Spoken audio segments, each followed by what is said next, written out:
Hi team, Miss Vaughn here. Just want to talk to you about what you're going to be doing today with the sub. Also, apologies for not having been here for almost a week now.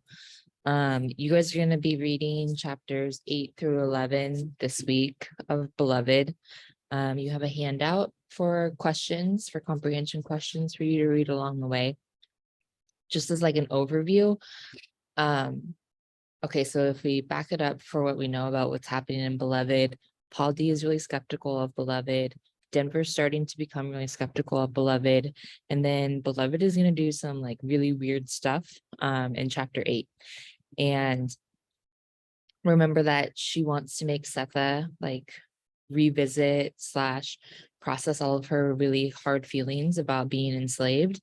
And she's going to make all the characters in the room do that. Or not in the room, the book, do that. Sorry for the bell. So she's going to make Paul D process some really hard feelings. She's going to make Denver process some really hard feelings of when she was a child. And in this chapter, you start to see hints at like maybe things that happened to Denver when she was little within the community. And then also obviously making Setha process hard feelings too. So chapter 8 is like establishing that Beloved is getting really weird, making people go through things that they otherwise would want to just like keep blocked out of their memory. Chapter 9 is going to focus on the role of Baby Suggs. So Setha is going to be thinking to herself how she wishes that Baby Suggs was there to provide her with a sense of like comfort and advice for what she should do about her relationship with Paul D.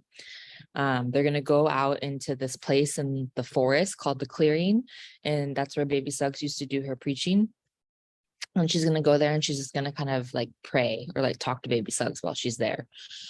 And then something really odd happens with Beloved, Setha, and Denver in the Clearing. So I want you to read it and I want you to consider, was Beloved the thing that was choking Setha in the Clearing? Spoiler. And then I want you to also look at the slideshow that's on Canvas. And there is, I think I want to say it's like slide 9. There's a chapter 9 slide. There's a link to this woman. Her name is Bettina Love, and she's talking about the importance of what they call hush harbors. And it's like taken actually from history. So she's going to talk about the role of hush harbors and why they were important.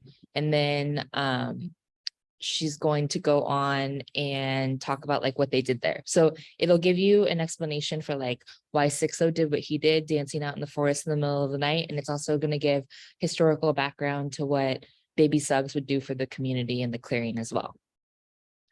And then chapter 10 and chapter 11 are really hard emotionally, especially for Paul D for chapter 10, because he's coming to terms with everything that has happened in his past.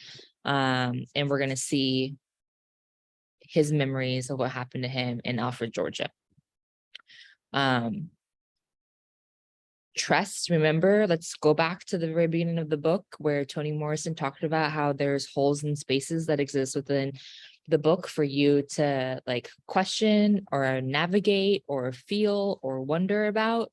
So if you have questions along the way, you can take your previous knowledge that you know and you can answer it, or you can just like make a little note in your book about, oh, I have a question about this and I know that it needs to be answered at some point. And I'm going to be back tomorrow to talk to you guys and prep you for Friday's assembly that we have for 4th period. And then also talk to you guys about clarifying some of the stuff for the book. So do the best you can. I know that you're going to be fine. Read the book together. That's how it's meant to be read. Talk about the questions as you work through them. And then I will see you tomorrow on Wednesday. Thank you all for your patience. Be nice to the sub. Be nice to each other.